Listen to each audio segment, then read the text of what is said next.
I'm finding life challenging, I really value my mental health journal, which I use to record notes from therapy and from books I've read, and also to work through issues that I'm dealing with. I record affirmations, gratitude, and mental health quotes, keep track of my mood, and set myself self-care goals. I'm going to take you through lots of mental health journaling methods and show you some examples from my own journals.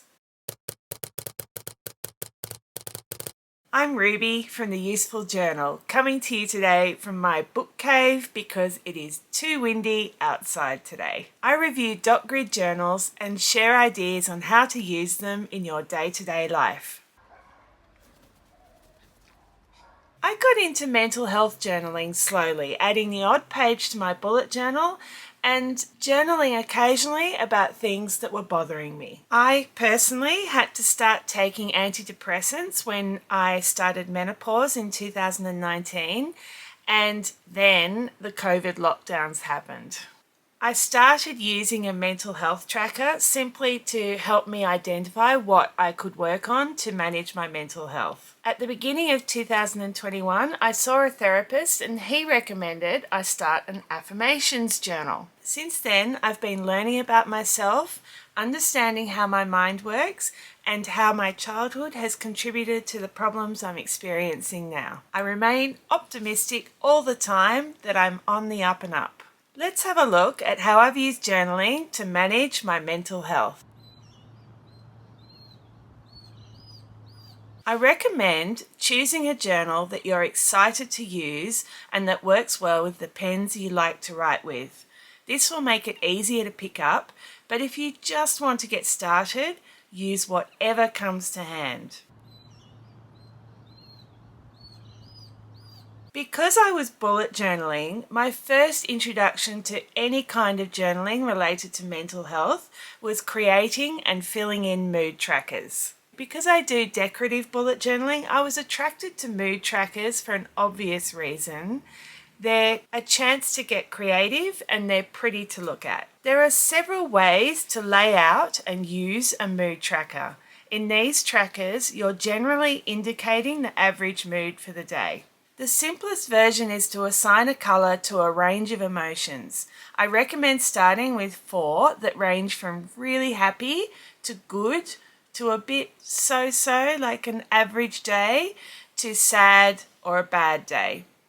You can add more emotions, but I suggest keeping it simple at first so there are clearer trends across a month. If you have a decorative theme for the month in your bullet journal, you could match the colours to your theme. Just make sure that each colour is clearly different. While I've shown you 2 different versions with plain colours, there's nothing to stop you using 4 different washi tapes for each emotion, or as you can see in this example, assigning a colour range of stickers for each emotion. I used gold stickers for really happy, orange to red for a good day, blue for an average day, and brown for a bad day. Alternatively, you could draw your 4 symbols across the top of 4 columns with the dates down the side, then place a dot or a cross each day under the appropriate emotion. I particularly like this method because it allows you to easily note that you experience more than one mood in a day by marking more than one column. You'll see that in this layout it's much easier to see mood trends over the month. A popular way to do mood trackers is to have an image drawn on your page with parts of it coloured in each day to match a mood key. You can see in this example where I've created a washi tape garden, I've used washi tape flowers to indicate my mood each day. It's very pretty, but to see a mood on a particular day, I have to go down to the bottom to the date and then follow the stem up to the matching flower. So it's hard to look back on and see any trend. Here's another example that I didn't use as a mood tracker but would definitely work as one because you could just colour in a mushroom each day to match your mood key. In my example, I've got a circle behind each mushroom, so if you wanted an interesting layout, you could just colour in the circle and leave the mushroom as a pen outline. I had a happy accident with this mood tracker. I got carried away stenciling the pipes on each page and then realized that I couldn't then use colors on my mood tracker. I ended up creating a pattern for each mood that I could draw on each pipe segment, and I think it turned out pretty well. Finally, this mood tracker was a lot of fun, but it's really hard to get a sense of the month as a whole because I just chose a fun hamster sticker each day that matched how I was feeling. There's a whole bunch of different stickers and you have to look pretty closely to see what is happening. It's cute though. As I've suggested, using one colour a day to track your mood can be hard to analyse for trends and doesn't serve much long-term purpose. It's more useful to track your mood on a scale between, say, 1 to 5 or 1 to 10, whatever works for you, because this then allows you to analyse changes across the month. I've done a few variations on this. When I started this idea, I used symbols for everything and it is a bit confusing to look at. I had 3 symbols indicating mood and then symbols for different reasons why I had that mood. You spend your whole time looking at the key to try and work out what the symbols mean. I also tried giving the symbols for my mood a column each, which worked a lot better because it was basically the same as having 1 to 3 at the top. Then I allocated a column to each of the main causes of good or bad days. In this example, I've shown whether the symptom or cause was high or low. For example, in the column marked Connect, I indicated whether I felt connected with other people that day. Sometimes the arrow points up because I felt well connected, and other days the arrow points down because I was lonely. This is another example with the same kind of system and just 4 causes that I was monitoring. The factors I chose were things I felt I might be able to do something about, for instance making sure I got adequate sleep, called or met up with friends, got important tasks done, or took time out for myself. I also simplified the whole thing in this version by simply marking my mood between 1 for low mood and 5 for great mood and marking a box against a reason. I didn't keep up this method because I decided it was easier just to write a short note about my mood, but I'm tempted to go back to the versions that note the reason and whether it was a high or a low contributor. You'll find that the contributors to your mood tend to be similar themes across each month. The notes against my mood tracker can always be backed up by brain dumps or journal entries, which I keep fairly consistently now. I took this rating and information system further not long after COVID because I needed to better understand the causes and symptoms of my poor mental health. This 2-page spread listed a range of factors that could impact whether I was in a good or a poor mood on a day, like taking my medication, whether I ate a lot of sugar, drank alcohol, got enough sleep, had a social interaction, or exercised. I also noted occasions where I experienced personal stress, perhaps due to a relationship or work stress, or a major life event happened that day, like getting accepted into a PhD program or a family member going into hospital. These are all things that have a significant impact on your mood, either on the actual day or perhaps on the following days. Then I noted symptoms of mood, like my appetite, energy, ability to concentrate, self-worth, feeling of being overwhelmed, motivated, or frustrated. Finally, at the bottom of the page, I noted my mood between 1 and 5, allowing for more than one mood if necessary. This is useful for days where you might be in a great mood until something awful happens, like crashing your car. On the right, I have a column to write additional notes, particularly in relation to stress or major life events. The value of this 2-page record is that you can see exactly what's happening and how different factors might be related to your mental health around that time. I could clearly see patterns where if I forgot to take my tablet for a couple of days, my mood clearly dived. Similarly, when I ate too much sugar, I didn't sleep as well, and that affected my mood for 2 days afterwards. When you identify patterns like this, it gives you something to act on, so you can see it's far more useful than simply tracking your mood. That's it for tracking my mood and mental health. Let's take a look at some of the proactive things I've tried in my journals to manage and improve my mental health.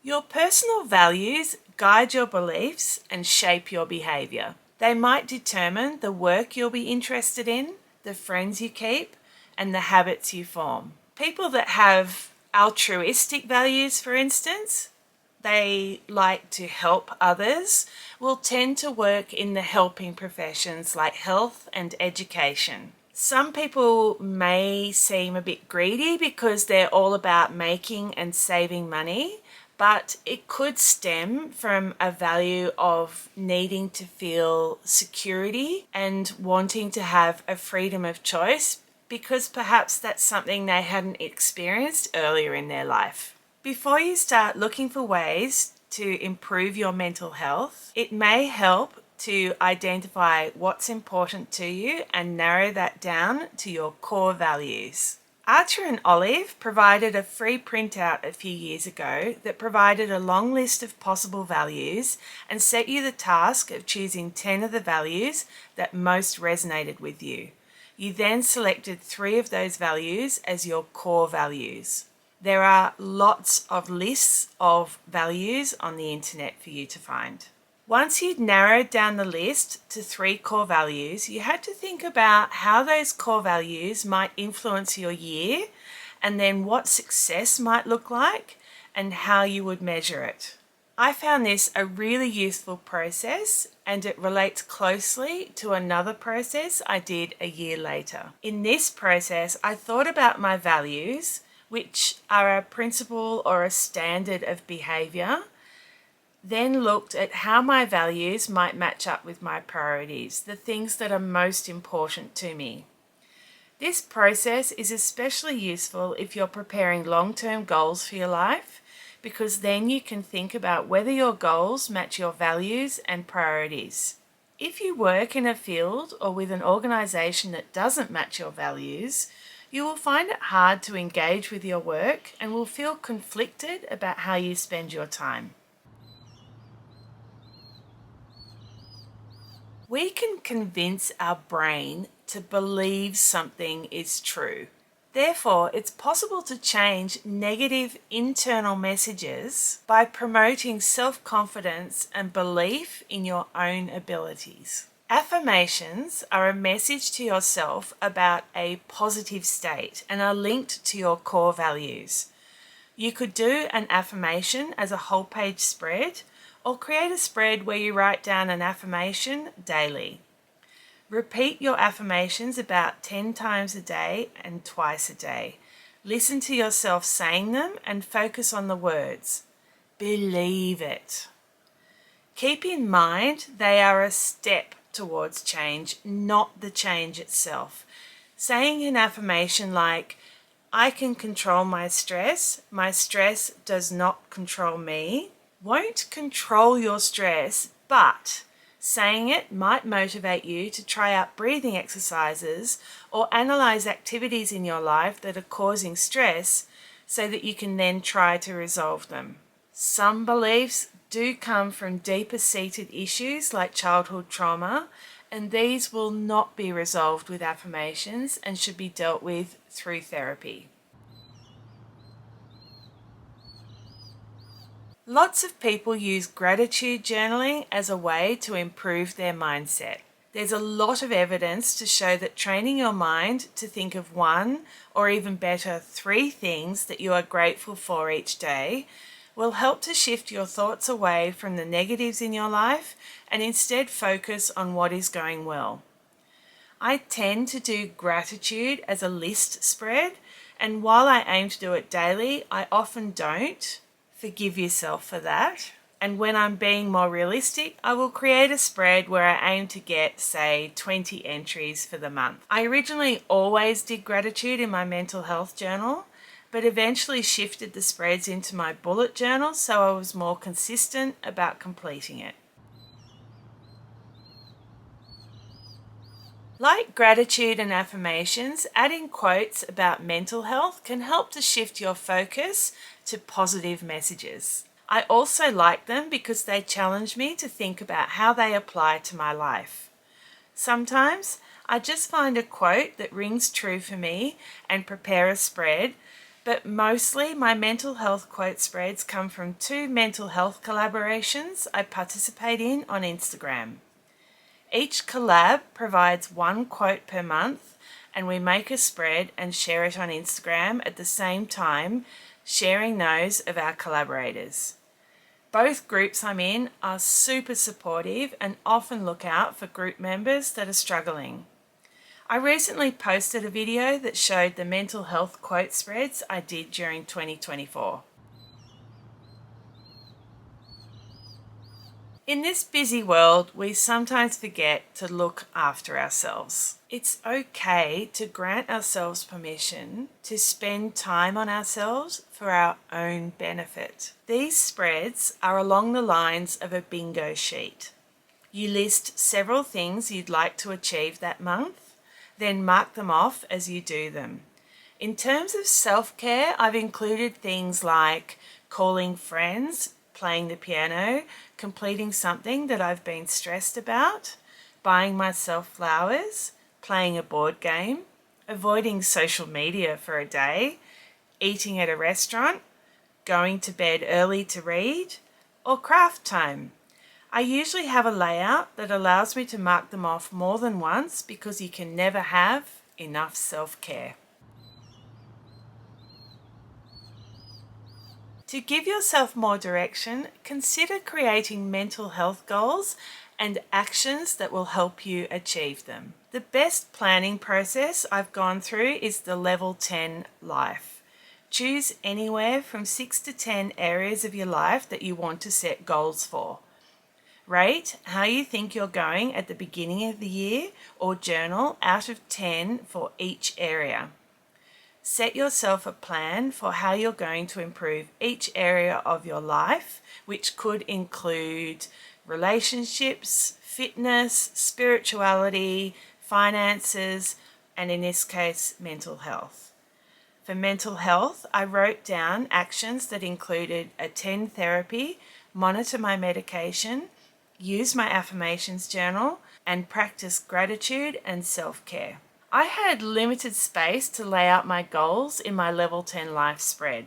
The goals probably would have been better worded with more specifics, like attending therapy once every 2 weeks, monitoring my mental health daily, and tracking taking my medication. At the end of the year or journal, you rate how you're tracking for each goal, and hopefully you're doing better. You go through a process with each area of your life, reviewing what you think you accomplished, what you were disappointed about, identifying any time wasters, what I was grateful for, and where I thought I could improve. This process of reflection is hugely valuable and can be applied to any task or project that you've set for yourself.